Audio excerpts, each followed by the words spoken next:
Helpful Apps, hosted by Virginia Goodman. Okay, so my name is Dan Norris. I'm the Director of Adult Services with the Vermont Association for the Blind and Visually Impaired, and this is the first of our 5 sessions today for our virtual tech fair. Want to welcome everybody for being here. Our first presenter today is Virginia Goodman. She is a teacher of the visually impaired and a certified orientation mobility specialist with our children's services here at VABVI. But she's also right now a graduate student at UMass Boston, getting her credentials as a certified assistive technology instructional specialist. And so we're excited to have her with us today. She's going to be talking about useful and helpful apps that can we could all explore and that could benefit us. So thank you, Virginia. I'll turn the time over to you.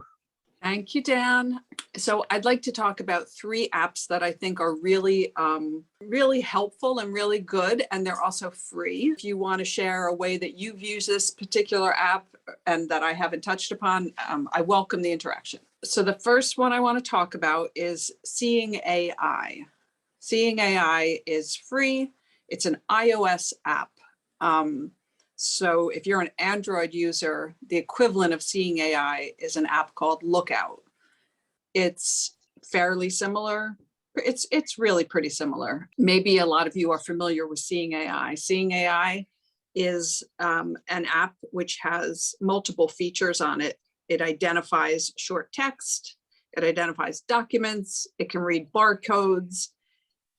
It says it can identify people, and that sometimes can be a fun activity because it's very interesting how it identifies people.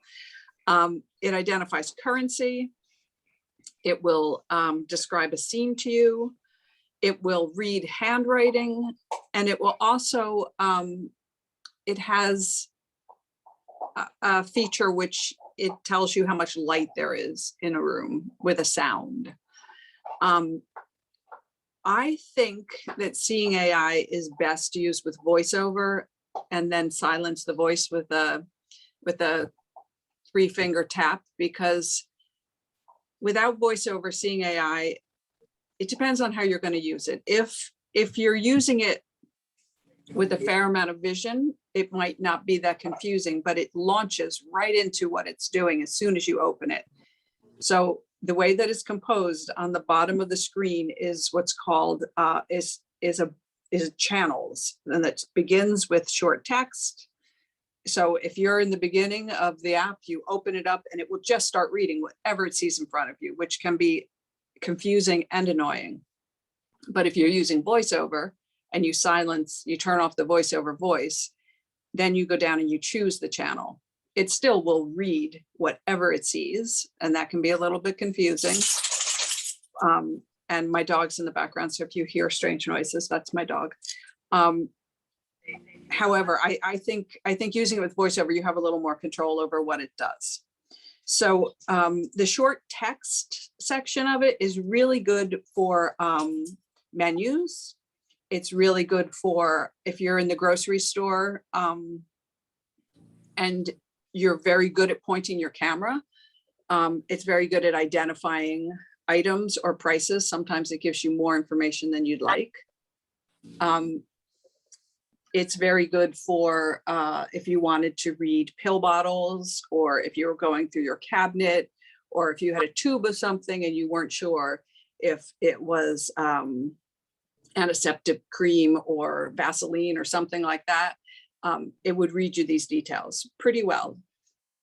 Short document is the next option on the menu, and the short document is really good for, I was with a person the other day, and they were able to use it to read their doctor's notes from their visit earlier, which they didn't have access to because it was a printed paper. It takes a photograph of the short document and it processes the photograph. The next option is a barcode, and the barcode, I don't really know when you'd use that. The barcode would give you a lot of detailed information from a barcode, and if that's something that's helpful and interesting to you, then it's available. The next section is the people. And because you have to realize it's artificial intelligence, you can trick the people very easily. Seeing it, and it's a lot of fun. I've had students play with this. They could change their age and their gender simply by shifting where their hair was, or I've had 15-year-old girls say a 45-year-old woman is looking pleasant. So it makes them laugh. It can be a lot of fun. So it also is very helpful sometimes, and it really depends on how much vision a person has, but sometimes it's really hard to know how to point the camera.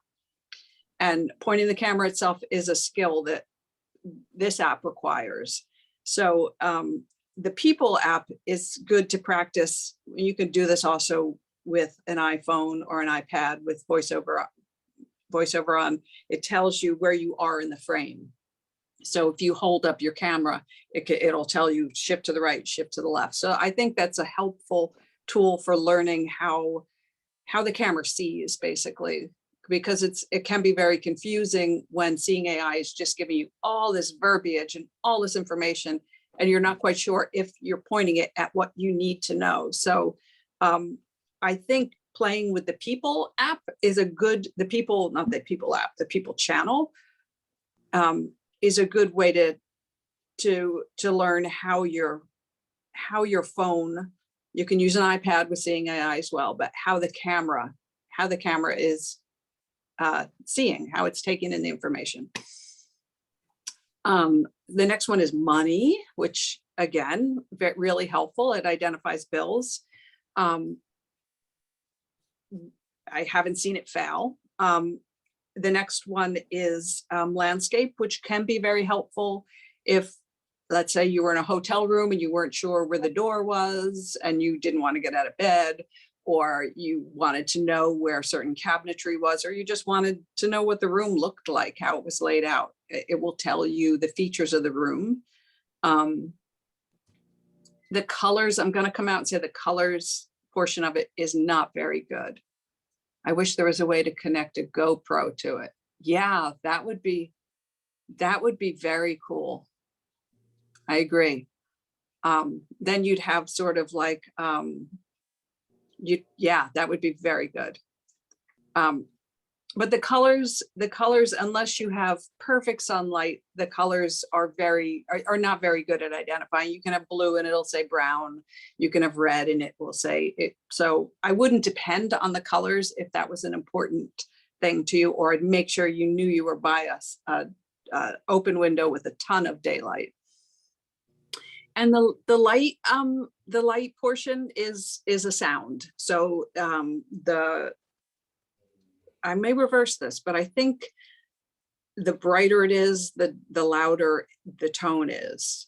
I've been playing with it recently and I can't remember. And there's a couple very, I think, really nice features that I haven't even said. So you can take photos, you can browse photos from your camera roll, or someone sent you a picture of something and it will describe the photo. Now, again, it is artificial intelligence and it's kind of on the scale of when you use the People app. So it's going to be a broad description. It's not going to give you details that you can depend on, but it does do a little bit of image description. And then in the settings portion, and this is what I really like, you can configure Siri Shortcuts. So you can not open your app, but louder, brighter, louder, brighter. Yes, that's what I thought. Thank you, Maiko. You can set shortcuts with Siri. So you can just say, Siri, you can say short text, but you can also say, what is this? You can say recognize document, recognize product, recognize person. Handwriting, the handwriting's pretty good. My handwriting is really bad and it can read my handwriting. So that's pretty good. It does pretty well with that. So if someone's written you a sloppy note, you can use Seeing AI to just see what that note is. But I like the Siri Shortcut ability. That's, to my experience, that's pretty new. So you have to do things, you have to give it permissions. It has to have permission for your camera. it has the settings. You have to set your currency, what kind of currency you want it to read. You can set haptic touch shortcuts if that's something that's interesting. You can select a voice.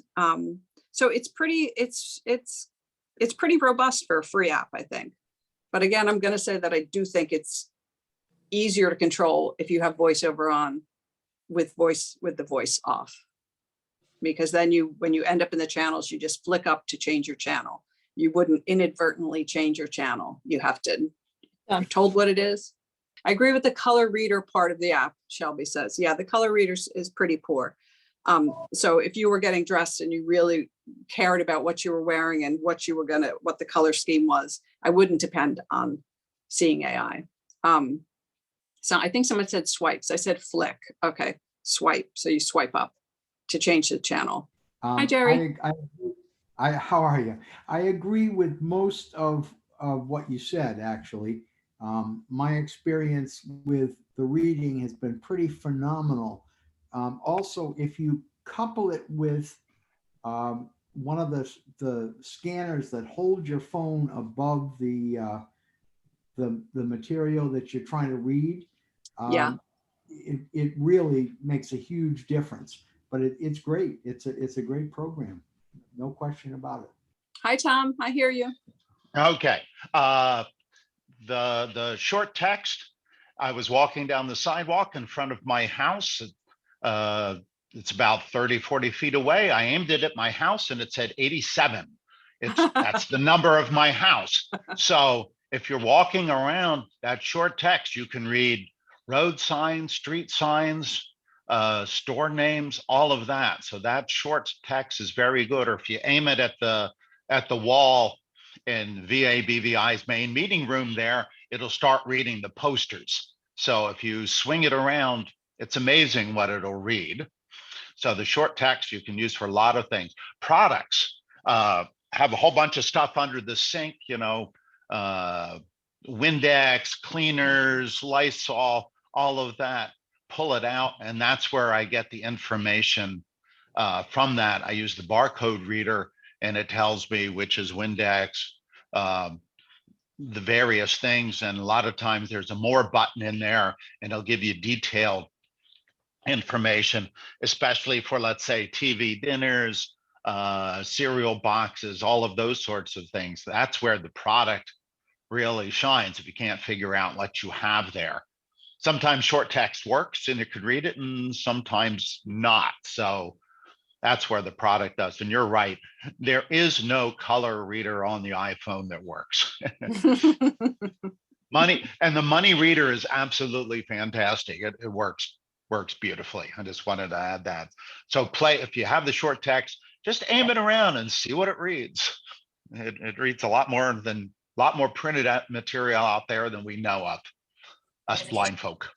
I have trouble with seeing AI. Two things I'd comment.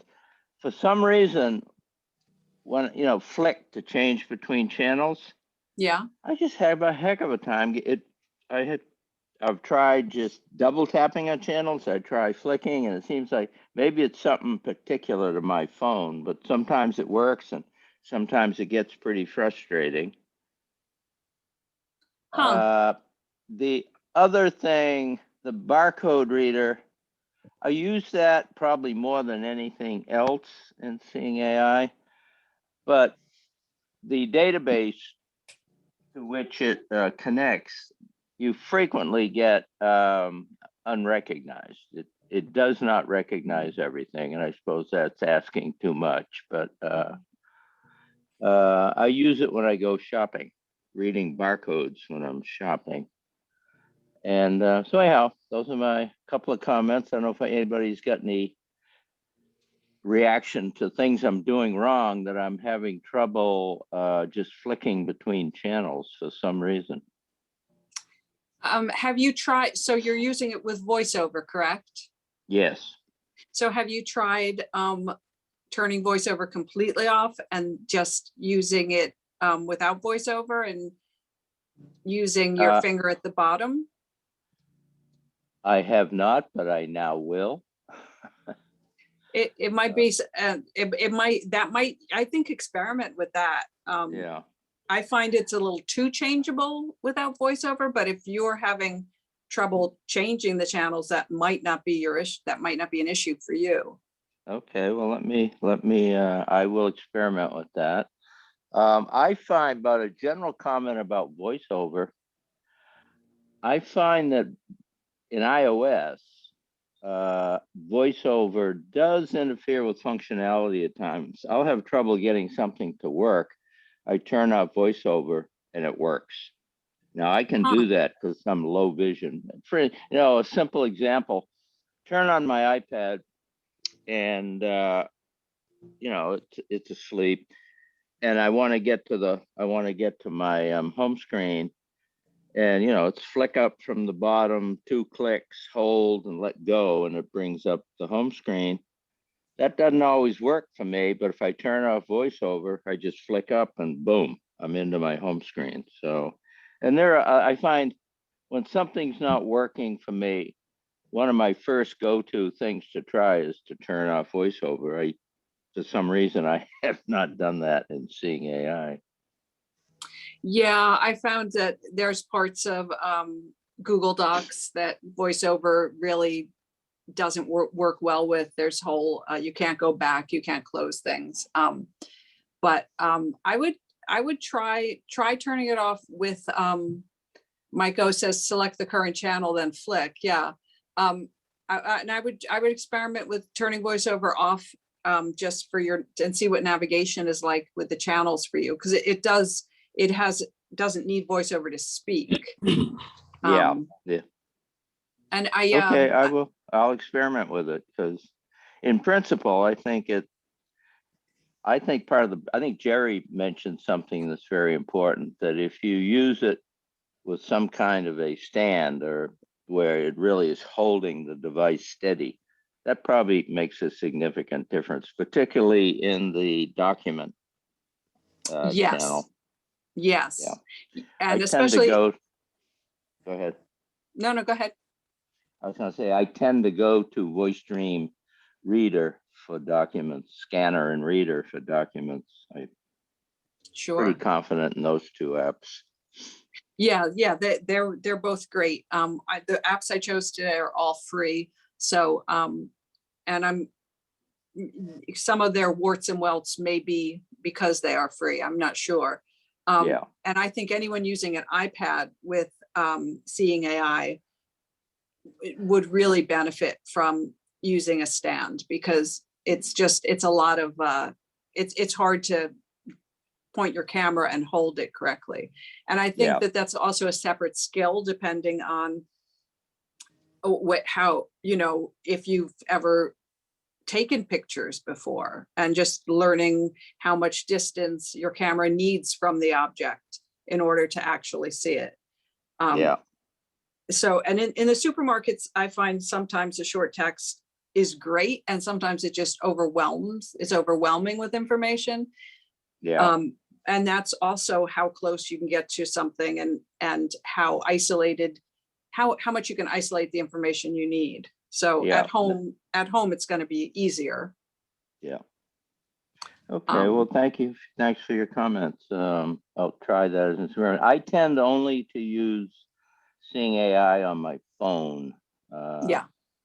I generally don't use it on my iPad. I use my iPad for lots of things, but that's not one. Yeah, I think in general, Seeing AI is probably a mobile app. More, and an iPad is mobile, but not mobile in the same way as I consider a phone. Yeah, I have a big iPad too. I've got the 12.9, so it's great for many things. But yeah. You might want to also think about playing with setting up the Siri shortcuts. If there's channels that you use way more often, and then you don't have to choose the channel. Oh, I can do that? Yeah, in the settings in the app, you can designate Siri shortcuts. So you can just say, hey, Siri short text, and it's a shortcut to launching that part of the app. I'll experiment with that. I didn't know that. Yeah, okay, great. I think to my knowledge, it's relatively new, but maybe that's just my knowledge. And so, and again, it's artificial intelligence, and Seeing AI has disclaimers, Yeah. eyeballs If you can be if best you die sometimes. using this thing, it's not our fault. Right. If you read you have to take life-saving medicine and it misreads it, it's got disclaimers because it is Yeah. just processing. It's an OCR device, basically. No, I have no problem with companies trying to protect themselves somewhat. Yeah. Okay, thank you. Sure. So the next app I want to talk about is also free, and also has Siri Shortcuts, which I think is pretty wonderful, is Microsoft Soundscape. You cannot put this on an iPad. It has to be on a phone. It can be on an Android or an iOS, which is nice. I appreciate that. And Soundscape really, it's not a GPS app in that it won't tell you how to get someplace, but it will tell you what's around you. It will tell you what intersection you're coming up on. It'll tell you what side of the street businesses are on. It's best used with bone conducting headphones, which sit right in front of your ear and don't block your hearing, but also enable you to hear what it's telling you. I really like Aftershocks. Those are the bone conducting headphones I have, and it's SHOKZ, I think, Shocks. So Soundscape, if you just turn on Soundscape, it'll just start telling you what's around you. It'll tell you where there are beacons placed. It'll tell you it sounds on the right or the left. If you're walking down the street, it'll tell you how far away an intersection is. It'll read the intersection to you. I'm going to turn mine on right now. I'll turn the sound down. So it has on the bottom, similar to Seeing AI, it has different choices: my location, around me, ahead of me, and nearby markers. You can choose a destination, but it's not going to give you step-by-step directions. It's really more of an orientation app, I would say. Although you can set markers so you know how far away the marker is. It sounds on either side to give you information of which side of the road things are at. I think it's really a wonderful thing to, if you're new, if you come to a place and you're new, if you're at a hotel, if you're at a conference or someplace, you can find out like where the closest coffee shop is going to be without Google. You can find out what's around you without having to know what to ask. Yeah, and it also has a very handy Siri Shortcuts in its settings. So if you go into settings and Siri Shortcuts, it has beta, so perhaps they're still working on this. You can say, what's my location? You could say, Siri, where am I? What's around me? What's ahead of me? Without having to go into Soundscape, which I think is pretty remarkable. You can have it to start street preview. And you have choices again. You just have to set the language in your region, so it knows where to look. The voice, the audio beacons. You can enable departure and arrival cues. You can have all different kinds of sounds, however you like it. You can have it pulse. You can get haptic feedback. That's pretty much the general settings for that. I'm guessing most of you have played with Soundscape. No? Okay, so Soundscape I think is really worth exploring. But again, I do think you really need to have bone conducting headphones, because you don't want to plug your ears when you're walking down the street. And since it does sound on either side, so I recommend those. But you can set markers. It will pick up beacons that exist, so hospitals and schools and places that have already been marked on maps, I suppose. Let me see, nearby markers. If I turn on my nearby markers,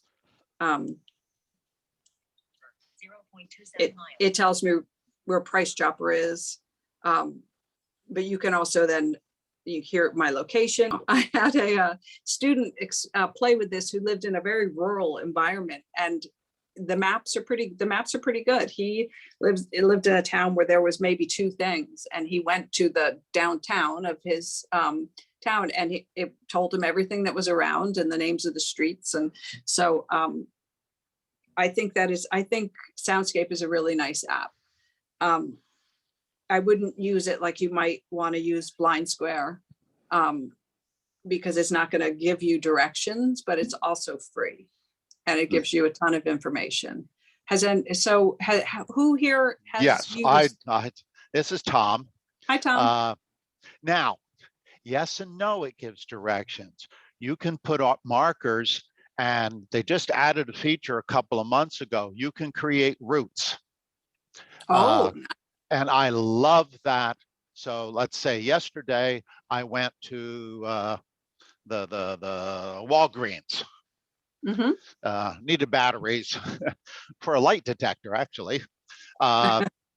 Actually, in a talking tape measure. Anyway, I have markers along my sidewalk where I need to turn, all the places I turn, and you can create your own route just from marker to marker to marker. So you can go around the block if you want to and return home. So make your own. But as you approach a marker, it sounds like there's like angels are playing something. And then just to tell you, and then about 30 feet from the marker, it'll stop that marker, because I assume Microsoft assumes you're supposed to be using regular mobility, because it's only accurate. GPS, not that accurate. So it stops, but then it'll list the next marker. And if the next marker happens to be to the right, you'll hear it in the right. And then to keep you on track, it'll go beep, beep, beep, beep. And if you're aimed right at it, it'll go beep, beep, beep, bing. And if you're off, you won't hear that bing. So it'll keep you on. And as you go from marker to marker, as soon as you get about 30 feet from the marker you're reaching, it'll switch to the next one, and you'll hear where you need to turn to get to the marker. And if it's a route that you follow or creating for somebody else, you can put as many remarks as you want in there. You could say 4-way intersection, light switch on your left, or something along that line. So I love it. And then when I get there, I say Walgreens home route, dun, dun, dun, dun, and it bings, and I can go through parking lots, because it doesn't make any difference whether it's on a street or on a path. So it's a fantastic app. And I haven't played with the Siri Shortcuts yet, but with the new route feature, it's really, really, really good.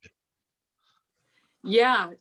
And I like also how, if your head, let's say you got turned around, if you got, disoriented by a big wide open parking lot or something, it keeps announcing where you're going. But if your body is changed in relation to it, it announces that change as well. So it'll say, have you ever? You won't hear those bing. You won't hear those bing bing, because when the phone is aimed at where you're going, the next marker, it'll have that, sort of a bing, bing, bing, bing, bing, bing, bing, if it's aimed right at it. So as soon as you get off that route, you won't hear that sound, and you say, wait, which way? And then you can turn and get back on track. Yeah. So if you're heading towards a street and you inadvertently make a right that you weren't intending, the street, it might announce the street, but the street is no longer in front of you. Is no longer in front of you. It tells you that it's no longer, it tells you. So I think that's a great I think that's a really, really helpful aspect of this app too. And you have control over the sounds it makes, and Yeah. there's a setting you can enable approach and departure of your markers. It's really it's really exceptional.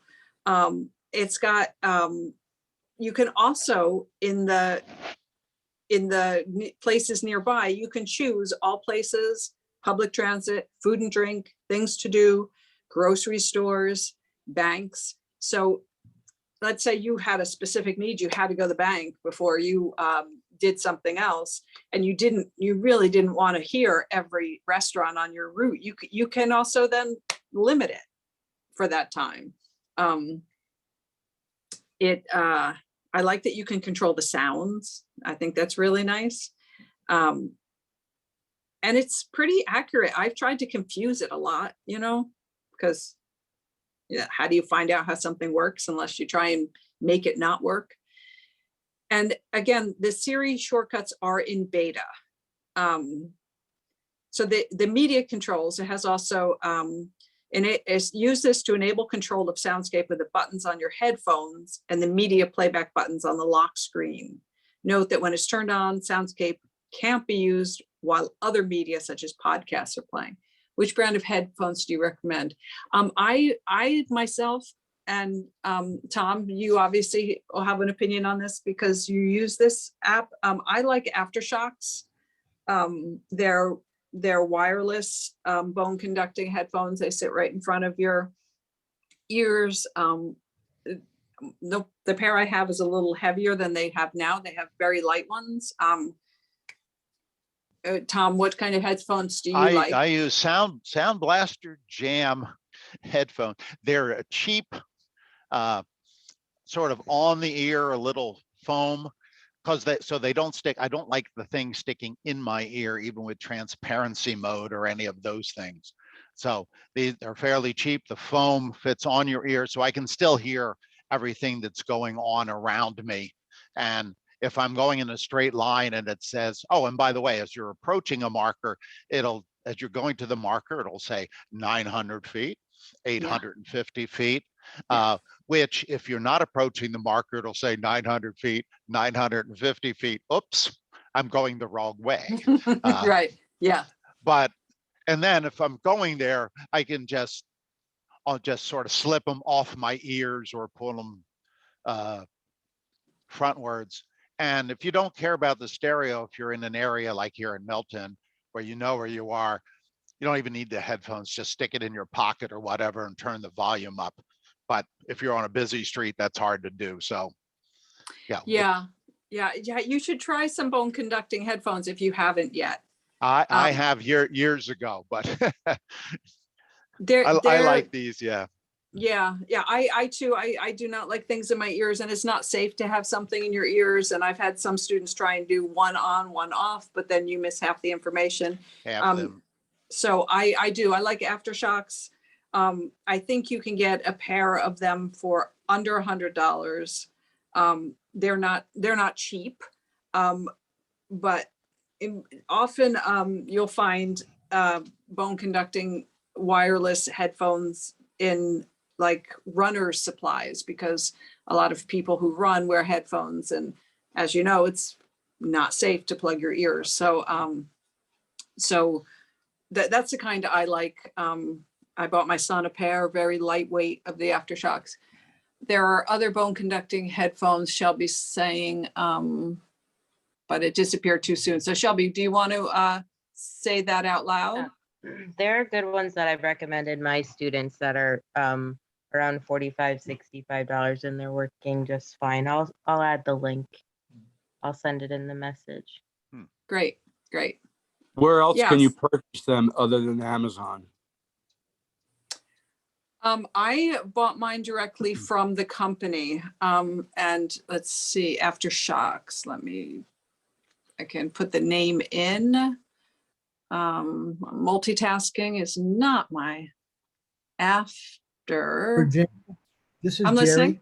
Yeah. I just bought a pair of what are called H16 they're the same principle as the aftershocks, but they're much cheaper than aftershocks. That's good to know. I have not tested them outside yet, but inside, the only problem is I wouldn't wear them if I were presenting in a tech fair on my Mac, because the microphone doesn't work great with the Mac, but it works okay with the phone. It's a little muffled, but it's certainly hearable, and the music quality and the sound quality of them is wonderful. Yeah, I find I don't have any issues with the microphone and the aftershocks. I do all my phone conversations wearing them, and no one has complained yet. Yeah, they haven't complained about this, except my friend Tom there thinks I'm a little muffled with them. So I don't know. I've never called myself on them, but here we go. All right. Yeah. Does anyone else have? I know Tom is an avid user of Soundscape. So when you look for it, if you look for it, I'm going to say that I would put in Microsoft Soundscape, and be careful not to put the S, because you will be overwhelmed with meditation apps. And I was just double checking that it isn't available on an iPad, which it isn't.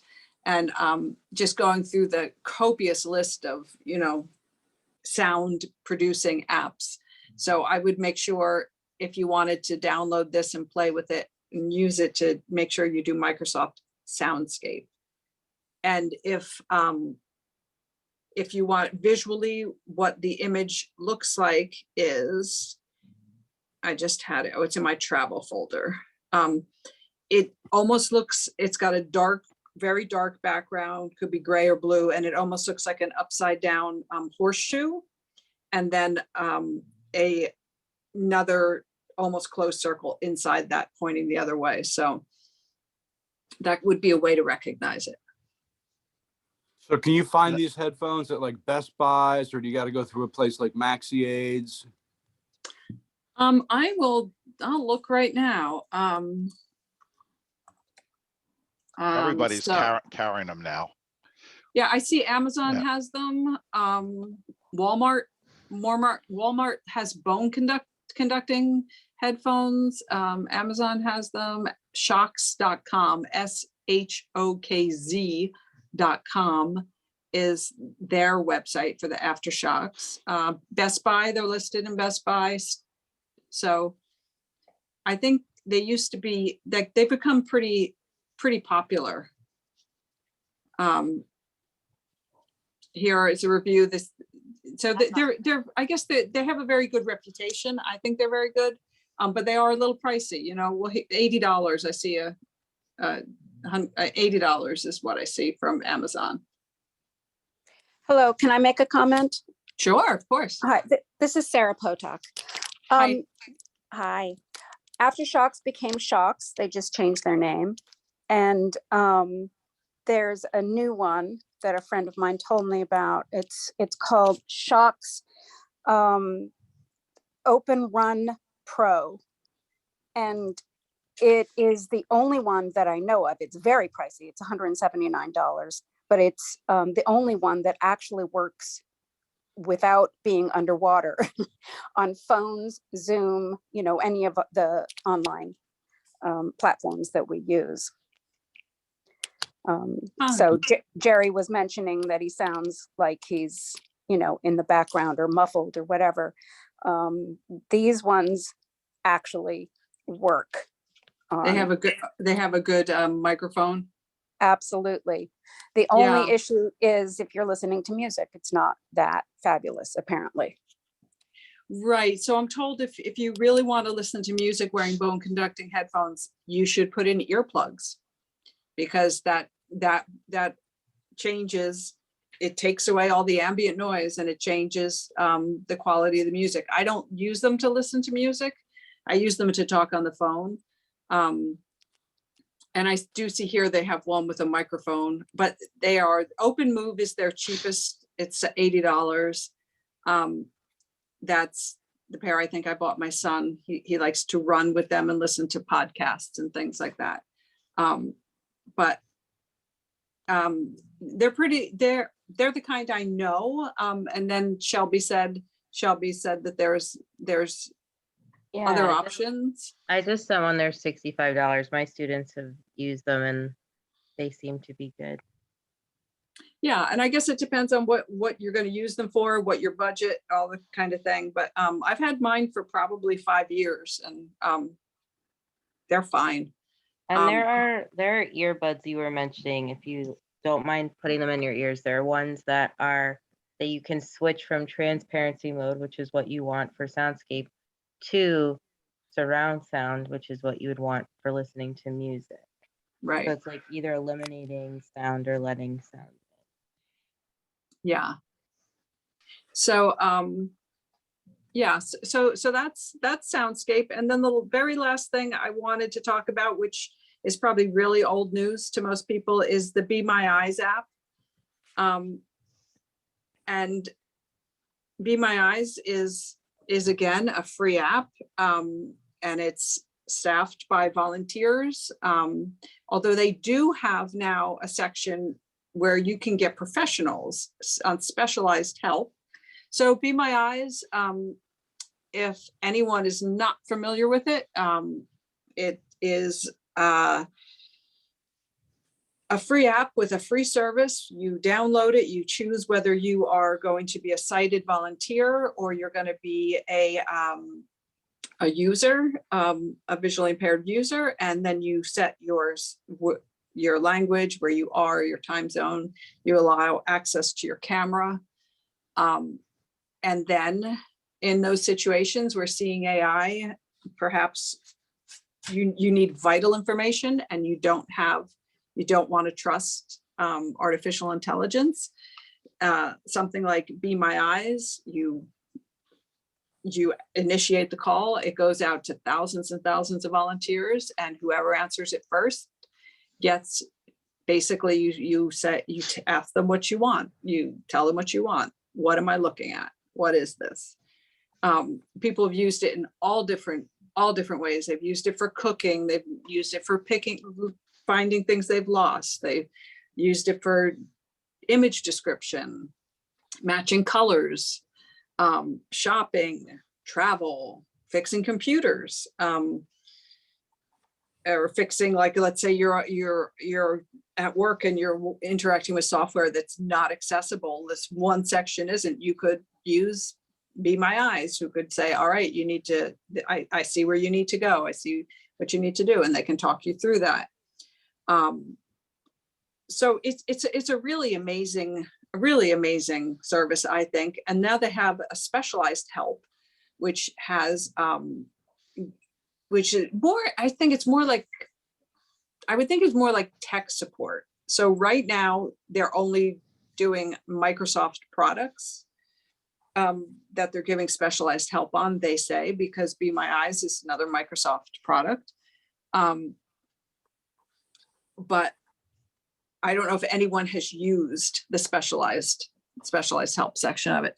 And I was talking to a woman the other day, and she said she wouldn't want to, she felt really shy about using Be My Eyes. She felt like it would,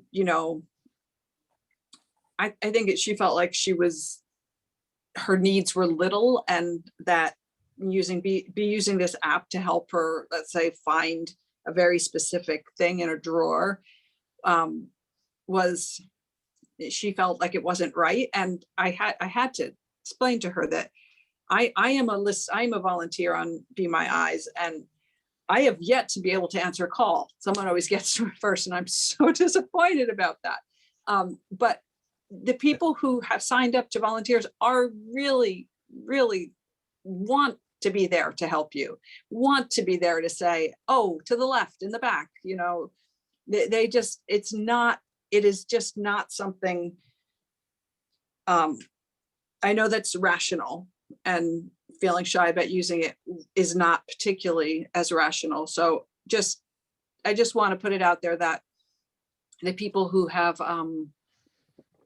signed up to be the volunteers are really want to do that. It's, if they can't answer, they don't answer. And there are so many people behind them to answer. And I'll Is there- agree with that. This is Tom again. There's supposedly 6 million volunteers and about 400,000 people that use Wow. it. And like you make their day when Yeah. you call. And a lot of times when I use it, it's just a real simple thing. By the way, I can't stand Coke. Is this my Dr. Pepper? No. Okay. Can you down a little bit to the, there it is. And one time I couldn't find it. It was underneath something. There's something, some can underneath there. Lift it up. Oh, my Dr. Pepper, you made my day. Thank you very much. You made their day. 24/7, you might, if you call at 2 o'clock in the morning, you might get somebody from New Zealand, Australia. So and these people, there are 6 million volunteers. That's the cool thing. You never know where the person is. It's not like they're in New York, New Jersey, New Hampshire. They're in Guam, they're in the Netherlands, they're in Switzerland, they're in Africa. They're all over the place. It's pretty wild. Yep. and every once in a while, I get somebody like the host that says, "Oh, I'm so excited. This is my first call. I finally got somebody." Yeah, exactly. And the Yeah. next person is nicer than the previous person. If you care to use it, I would try it in a time when it's not an emergency, like maybe more like where something is on the table, but you've looked 6 times and you cannot find it, something like that, so that you develop a little bit of ease using it. So if there was a time when you really felt like you needed immediate help, you had already gone through the process. Okay. I missed what you said about the specialized help section, because I found parts of that not to be all that great. Yeah, well, I think it's something they've just started, and so this is what they say: the specialized help is a platform within the app. The feature offers direct communication with a business customer support agency as a more vision-friendly, faster alternative. So what I kind of read into that is, let's say you're working on your computer and you're having access issues, because it says specialized help is available in 12 countries for assistance with Microsoft products or services. So to me, that sounds like a way of tech support, saying tech support, kind of broad tech support. There are a lot more. If you go into specialized help at Google, hair products, cosmetic products, I don't know why I wouldn't do that, but there's all there, and they keep adding them all of the time. So there's a lot of specialized help. And if you want to get the Google help desk, it supposedly goes right to them and it'll tell you what hours that they're on. So just go there in the app and go specialized help and see all the ones that are there. And there's quite a few of them now, and they keep adding all of the time. Yeah, and I'm looking at the app itself, and I'm not finding the perhaps my version it should update automatically, but I'm not finding the specialized help platform. Right on the first page, it says call a volunteer, and right below that, it says specialized help. Oh, of course, because I'm a volunteer. So right, it doesn't show up. Okay. You're not a user. Okay, that makes sense. That makes sense. Mine says right on the front, it says call a volunteer, specialized help. And then when I double tap that, yeah, so I think it's assistive technology, beauty and grooming, blindness organization, ACB, NFB have specialized help, careers, jobs, civic engagement, food and beverage, home and cleaning, personal health, technical. Those are the categories, and they're always adding different companies in there. One comment about all these apps: if you have a dinosaur of a phone, I just discovered this about a month ago. I've had an iPhone 6 forever, and the iOS will stop at a certain number. Like on 6, I think it was 12.55, and my Gmails were getting sluggish. Like I'd get an email from the same person to my Gmail and iCloud. iCloud would come in immediately. Gmail would come in like 45 minutes later. I'm like, what's going on? And then all of a sudden, Be My Eyes, Seeing AI, all that crap wouldn't work at all. So I called up Apple Disabilities. They're like, oh, you need a more powerful phone. So you got to make sure you got, enough a phone, whether it's, Droid or Apple, you got to make sure you have enough iOS power on your phone to be able to support all those apps. Otherwise, they magically disappear. Yeah, that's a very unfortunate reality that it's the planned obsolescence in the phones itself, where you can't update to the current operating system at a certain point. I have a 8. My phone is an 8, and I'm up to date. So I guess that's probably the cutoff. I just bought an SE3. Yeah. Apple, because it still has the home button. Yeah. Yeah. losing the home button I don't think was a good plan. I I think agree. that's why they came out with that SE series. They had an Yeah. SE1, SE2, SE3. Yeah. The SE3 was just launched like a month ago. Yeah. It's almost like classic Coke, you know? It's like people give me my Yeah. home button. But I can give a plug that on Thursday night, Jerry Duty started it. People can call starting at 7:30. We have a Zoom cloud dealing with iOS issues. So if anybody has any problem, they can, every Thursday night, we're on there, a bunch of us. We get a little carried away sometimes, but yeah, but if you Sign have me up. problems, just call and I can give you the Zoom, or you can put it in the notes there. If you can put it in the notes, it's the Zoom. It's my Zoom account, so anybody can do. Yeah. Sure thing. Yeah, I'll A, stick that's on the great. notes. just quickly, this is Joe again. A brief seeing AI's Be My Eyes experience. I had real trouble getting Microsoft 365 to work on my Mac, actually. And I went into the Microsoft, because it's hard to get anybody at Microsoft who will talk to you.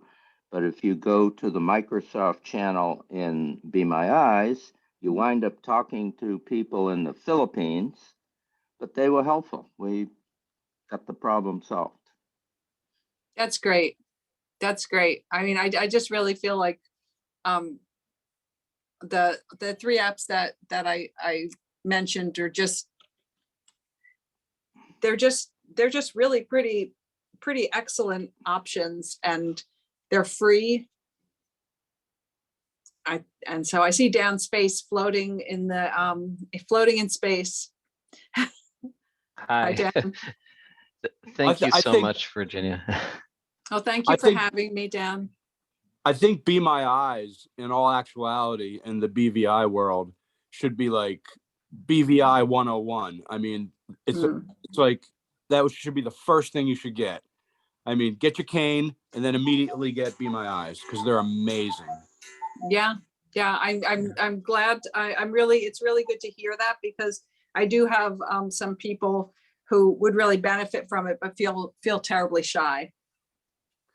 I have one last question for you about that Microsoft Soundscape. Yes. If I have an OrCam, is it going to do anything that the OrCam can't? Oh boy, I guess Dan, can you answer that? I know we played with the OrCam that one time. Yeah, so the new OrCam, the OrCam as it is now, does a lot more than the OrCam used to do. Yeah, Jerry, you have an OrCam, so if you wanted to answer that question, Yeah, I you- have you'd the newer one. You have the newer one, okay. Yeah. I mean, Soundscape provides you environmental information that's loaded into the database for Soundscape, right? Yeah. So you might have more environmental information about all the stores around you. The OrCam would need to take a picture of those things, right, to be able to give you the information. So Dan, Soundscape's just going to tell you, OrCam, Mhm. you have to aim and click. Correct. That's my yeah. And Jerry seems to agree. So Yeah. Soundscape will give you the lay of the land from your kitchen. You don't have to be out there seeking anything out. Like from here, when I turn it on, it tells me where Price Chopper is, and I am not within stone's throw of Price Chopper. what are you turning on, Virginia? When I open Soundscape. Okay, well, see, the thing is, they're really two different things. However, I have used OrCam with mobility a few times, and if Shelby can attest to this, it told me like there's a group of stores with different doors that I need to get into, and it will tell me where the door is as opposed to the wall or the window.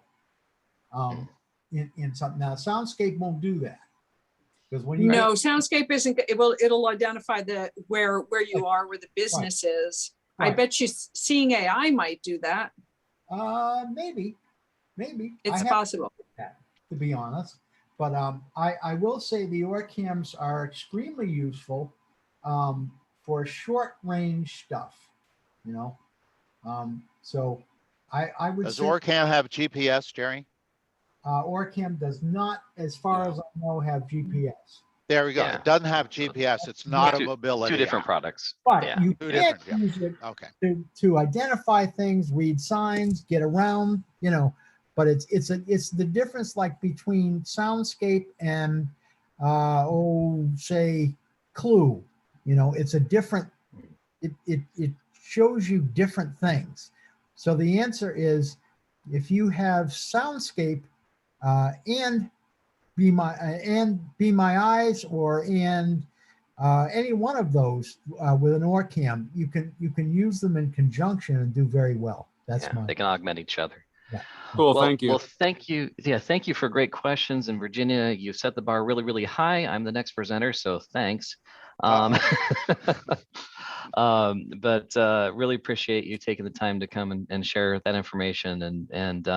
But really, thank you for your time and your presentation today.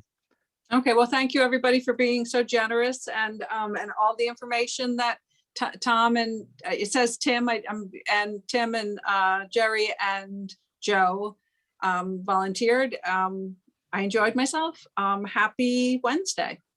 All right. Thank Take you. care, Virginia. Thank you. Go 420.